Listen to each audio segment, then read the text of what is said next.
Hello po.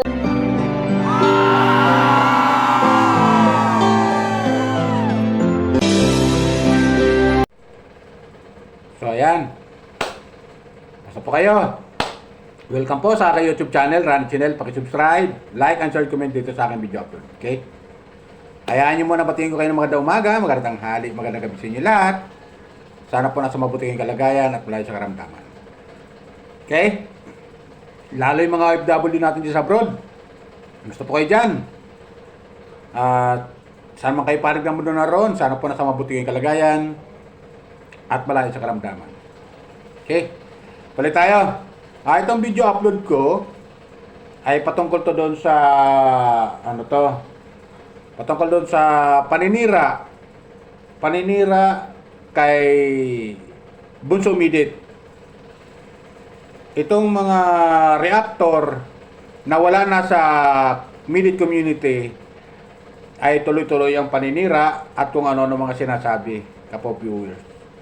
Andyan yung napart ko, yung isang reactor dyan na si Midit daw ay inaakusahan nila di umano ng scammer.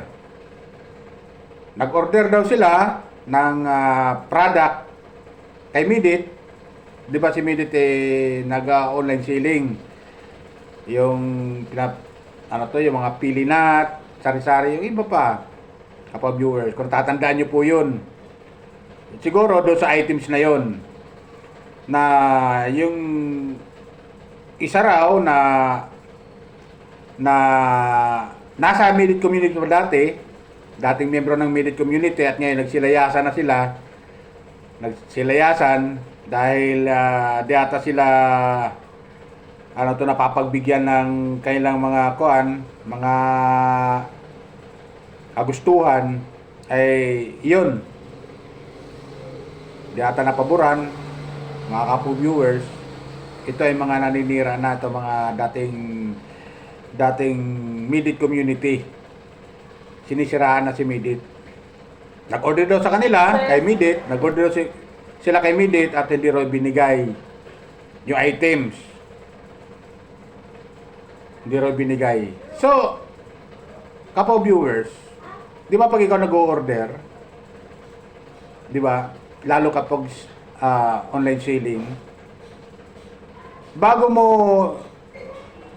ibigay yung bayad mo, dapat ang items hawak mo na. Di ba ganun yun?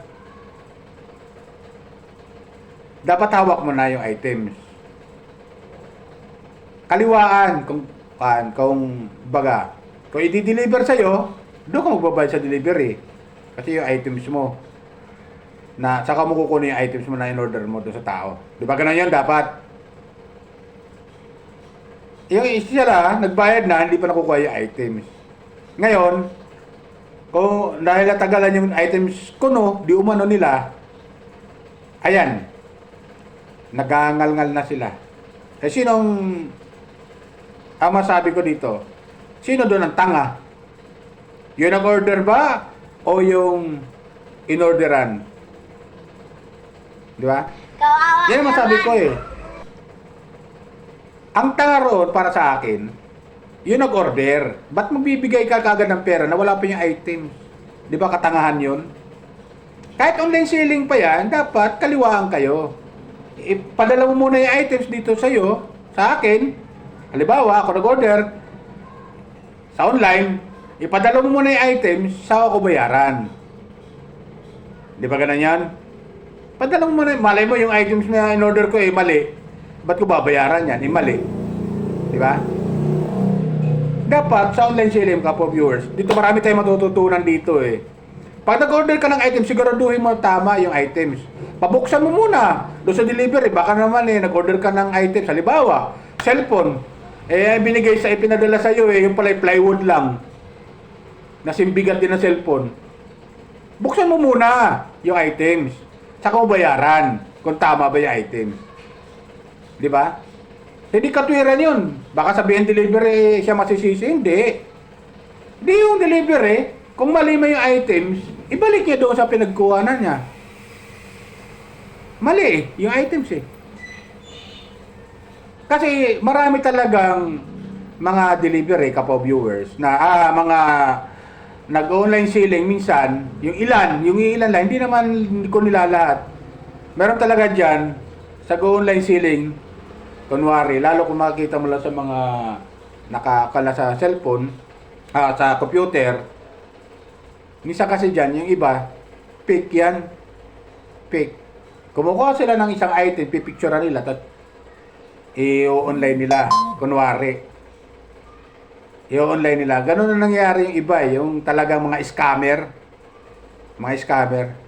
Yun yung lehitimong scammer ha, yung lehitimong scammer.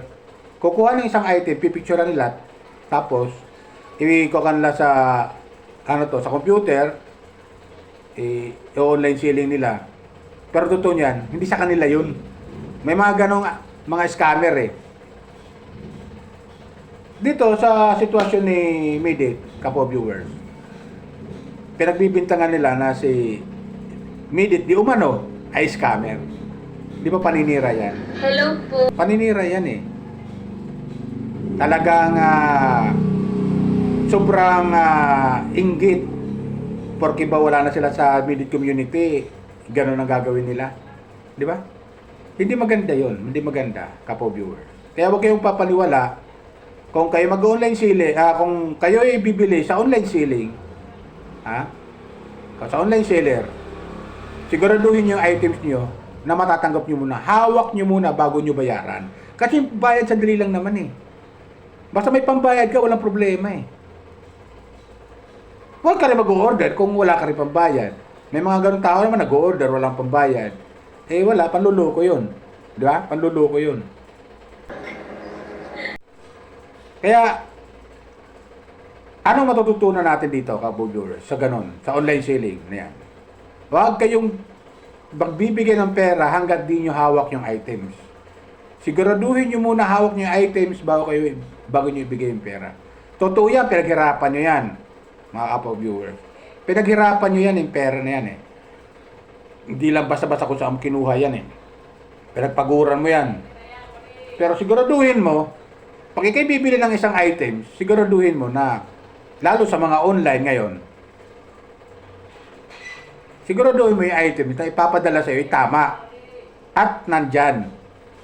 Saka mo bayaran. Kasi ang bayad, nandyan lang yan. Madali lang naman yung bayad, di ko tutusin eh. Madali lang yung bayad.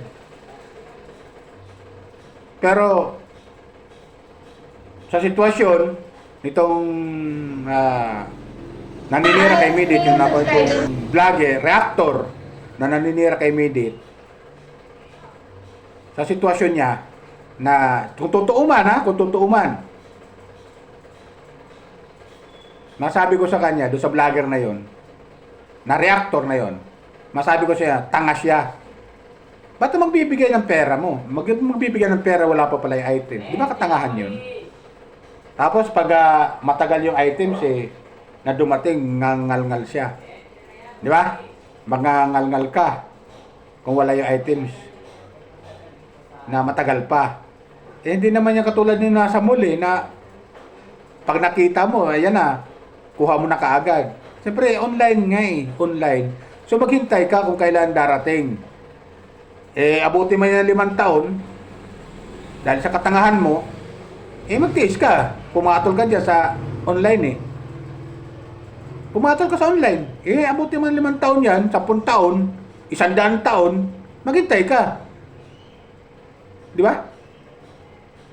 Huwag kayo basta-basta, ito kapo viewers, huwag kayo basta-basta o-order sa mga online kung items ay wala pa sa'yo.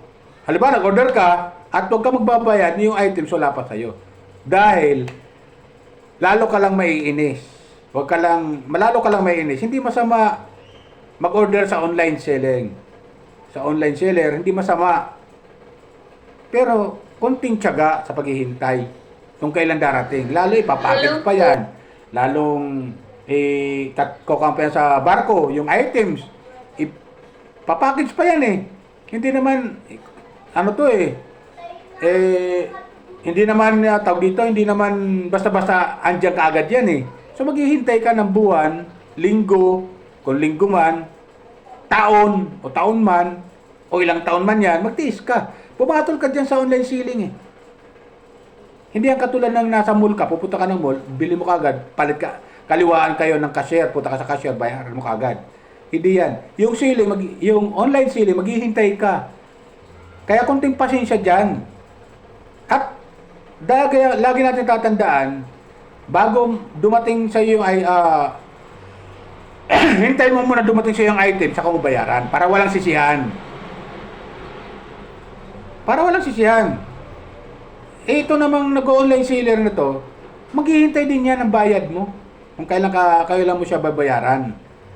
Halimbawa, dumating item sa iyo, saka nga ibigay mo yung bayad at yung delivery na yon, bahala na siya magpadala doon sa may-ari ng items. Di ba gano'n yun? Kung saan niya ipapadala. Ganun dapat. Huwag tayo maging tanga, kapwa viewers, itong nag-o-order sa mga online selling, online seller. Huwag kayo tayo maging tanga sa mga nag-o-order sa online seller. Kailangan yung items, ipahatid mo doon sa, hintayin mo muna dumating items kung ikaw nag-order, saka bayaran. Dapat ganon. Nabuti lang sana kung dito lang yan sa atin, sa bansa natin sa Pilipinas. Sandali lang yan. Mga wala pang 3 oras, kung malayo man eh. Bibiyahe pa yan eh. Pero kung ibang bansa na pinag-uusapan, ibang usapan na yon. Kaya wag tayong maging tanga sa mga sa pag-order doon sa online seller. At kunting pasensya ang kailangan diyan. Tapos ngayon, sasabihin si Midit kung ano sinasabi, siya daw, scammer. Di ba? Nag-order kayo tapos ngayon, gusto nyo, agad-agad, andyan kagad yung items. Maghintay kayo, kunting pasensya. Kung kailan darating sa inyo, nag-order kayo Pumatol kayo, nakita nyo nasa ibang bansa kayo, tapos yung pinag-order nyo nasa bansang Pilipinas, medyo matagal nga yan. Lalo po yung items mo, nagkakahalaga lang ng 600, 100, magta-travel pa puntang ibang bansa. Di ba? Kaya kunting pasensya. Tapos, di kagad ipadala, sasabihin nyo, scammer na yung tao na nag-online seller. Huwag ganon. Ang pinakamaganda dyan, hintayin mo yung item sa dumating, saka na yung bayad. Kung may pambayad ka talaga, ibigay mo doon sa delivery. Yung bayad, kung saan man, kasi marami naman ngayon mga platform na kung saan ka pwede magpadala. Di ba? Marami naman ngayon maraming paraan para may pabilis yung bayad mo Maraming paraan kung gugustuhin. Kung gugustuhin maraming paraan. Pero kung ayaw, maraming dahilan. Di ba? So yun lang sa akin po viewers, kasi itong tao na to naninira kay Bunsumidit. Grabe. Talagang sukdulan yung kailangan paninira. Mapabagsak lang at sirain yung tao. Di ba? Grabe. Dati sila magkasama sa community. Ngayon, nung lumayas sila, na sila naman lumayas, hindi naman sila pinaalis, kusa naman sila lumayas, ngayon, sisiraan nila yung taong dati sinusuportahan nila. Huwag naman tayong ganon. Huwag tayong ganon. Dapat,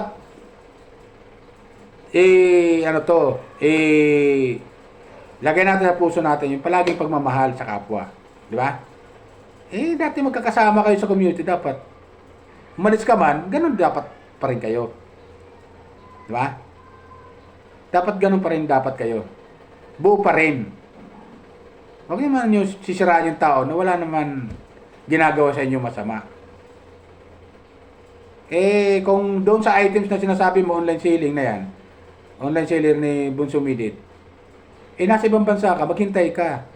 Halagang 100, libawa, halagang 600, agad-agad ba makakarating sa'yo? Siyempre, tatravel pa yan. Tatravel pa yan. So, kunting pasensya. Sa susunod, huwag kayo mag-order para di kayo magangal-ngal dyan. Tapos sasabihin yung tao, scammer. Huwag ganon. Kung ano mga paninira ka po. Comment lang kayo kung tama sinasabi ko. Dapat, huwag sila mag-order kung wala pa yung, huwag silang magbabayad kung wala pa yung order nila. Especially dito sa online seller na to. Kasi hindi mawawala yan. Marami talaga ang online seller ngayon. Kasi yan ang hanap buhay ngayon. Lalo simula yan nung pandemic. Kapo viewers. So yun lang po. Paalala ko lang po ulit, baka meron pang hindi nakapag-subscribe dyan sa aking YouTube channel, Randy Channel. Paki-subscribe, like, and share, comment dito sa aking channel. Okay? Lahat po ng comment nyo, binabasa ko po at nag-reply po ako. So yun lang po. Bye! Ingat po tayo lagi. Tupalain po tayo ng pumay kapal.